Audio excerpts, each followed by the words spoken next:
Magandang araw po sa inyong lahat. Ito po naman si Ren, ang inyong lingkod or kutsunanay. Ngayon guys, itry kong mag-cut sa buhok ko. Try ko lang. Kasi mamahalin na naman yung pupunta ka sa parlor. At saka, itry kong i-trim ang buhok ko. May nakita ako sa YouTube. And then, meron din ako nakita sa Facebook tutorial. So, ang gagawin ko ngayon, i-cut ko ito, at saka i-trim ko. At saka tingnan natin kung mag-work ba. So, ngayon, sabi daw, kailangan i-section mo. Mamaya, mag-ano ako, sandali, kukunin ko yung glasses ko. Baka makalbo ako. Tingnan. Okay, wait a second, I'll be back. So, ayan. Sabi daw, section mo ng yung tatlo. So, sa gilid, at saka dito. So, ang gagawin ko lang guys, i-shaggy ko lang to. At, nakikita ko to sa mga tutorial. So, I don't know if mag-work ba yan. So, ganon. Ang gagawin ko yan. Ayan. Tapos, sa gilid. Ayan. Kailangan daw yung mo, ganito, doon mo yung sa tainga mo, at saka stretch siya. Okay? So, tingnan natin, kung mamaya kung hindi siya mag-work, tatakbo na lang ako sa parlor. That's okay, that's fine. Okay?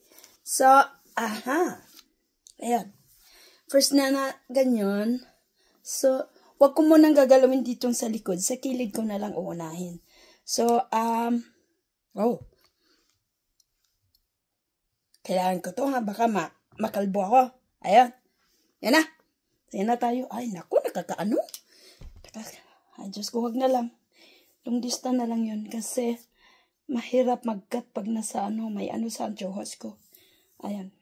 So, tingnan nyo First daw, ang layer, iganon nyo. Ayan. Tapos, ayan. Ay, sabi yung scissors ko. Ayan na. Ayan.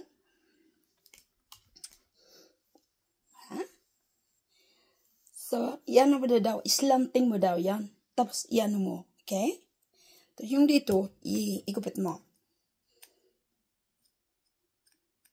Ayan. Ayan. I-stop ko balik ko maya. At saka kailangan mo dang iganon. Ipataas mo siya. Tapos yung, ay Diyos ko, mahirapan ako nito. Ayan. Ayan. Oh my God. Mag-work ba kaya yan? Ayan. Try lang yan. So anyway, meron naman din akong sa pagtutupi, sa pag-cut sa hair. Kasi ako ang nagka-cut sa buhok ng anak ko. Pero hindi ko, sa sarili kong buhok, hindi ko pa nagawa. So sabi daw, iganon mo na lang. Iganon mo siya. Tapos kailangan i-slant mo siya. At saka, kung shaggy daw, ganon siya. Ayan. Hanggang matapos siya. Tapos dito din, ayan, kung mayroong tatapos siya, ano mo siya. Kasi hindi ko masyadong makita. Ayan na. So, sa other side na naman din. Oh, hell. So, kailangan daw, pag mo siya, slant mo siya. 90 degrees, ganon. 90 ba yan? Ganon, pag ganon. Huwag mong itiretsong, siya. Yan ang nakikita ko sa, Tapos ganon. Then, yung isa na naman, ka sa isa, kunti lang mo, kakuhanin mo, kusana na siya. So, ganon din. Sorry, kailangan ko makikita ang mirror syempre. So, magano na siya, itaas mo lang yung kamay mo, ipataas mo siya, tapos, islang. Ayan. Oh my God. Oh my God. Ayan. So, dito na tayo. Tapos, yung both side, so, dito na naman. Sa harapan. Nara sa iyo kung ilalagyan ninyong French, yung bangs or not. kung hindi na naman, sabi raw, kailangan i-section mo dun. I-section mo ang first layer, ganun. Tapos, yan mo, ganun. Oh, hell. Tingnan ko. So, ayun. Pag nag-cut kayo sa bangs, huwag ninyong i-cut na sobrang,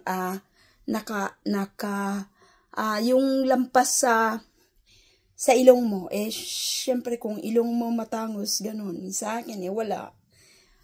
Kawawa naman itong ilong ko. So, ayun. Ang gagawin ko yan. Ayun ko yan. Ikat ko siya masyado dito. Sorry. Tingnan kong mirror magic who is beautiful. Ayan na. Oh, hell. Dali, sandali. Nahirap pag walang eyeglasses Pag matanda ka na, hindi na masyadong makikita.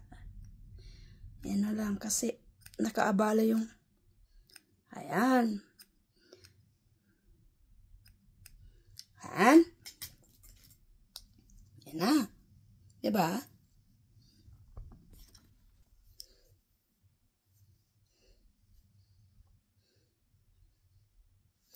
Ayan. Tapos, may mataas siya dito. So, kailangan daw, i-ganon mo siya. Ayan. Wala. Ayan. Tapos, kukunin mo yung kunin mo yung this side. Tapos, yung isa, i-ganon mo. Baka hindi siya makamix, diba? Parang, at saka ihalo mo siya yung una na cut mo para makita mo yung side. Yung matulis doon, i-level mo siya, ganon. Then, dun sa back ko, mahirap kasi dahil hindi ko nakikita, diba? So, ang gagawin ko noon, ko na lang siya, ganon, pero yung pinakababa, ina-attach ko. Hindi nyo nakikita kasi, So, ang gagawin ko, i-clips ko yung isa, tapos yung ganon ko rin. Siya?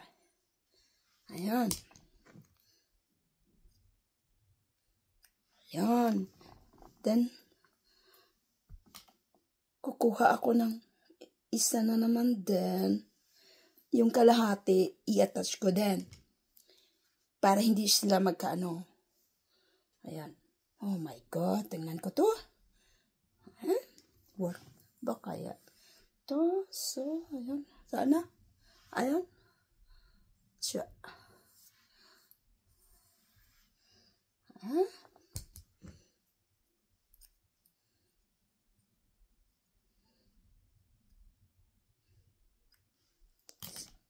See you. O, diba? Maganda. So, i-blow dry ko ito. Tapos, i-reband ko. Kasi, hindi na ako magpapariban. Mahahalin yung pagpariban. May sarili akong flat iron. Tsaka gagawin ko na lang yon. At sa bahay ko na lang ginagawa yung diba? Mahahalin pag pupunta ka sa parlor. Wag na. Wag ka na pupunta sa parlor. Mag-cut ka na sa sarili mong buhok. Pero, kung wala kayong talagang idea paano mag-cut, huwag na lang i-follow yung nasa sa YouTube or sa mga tutorial dyan.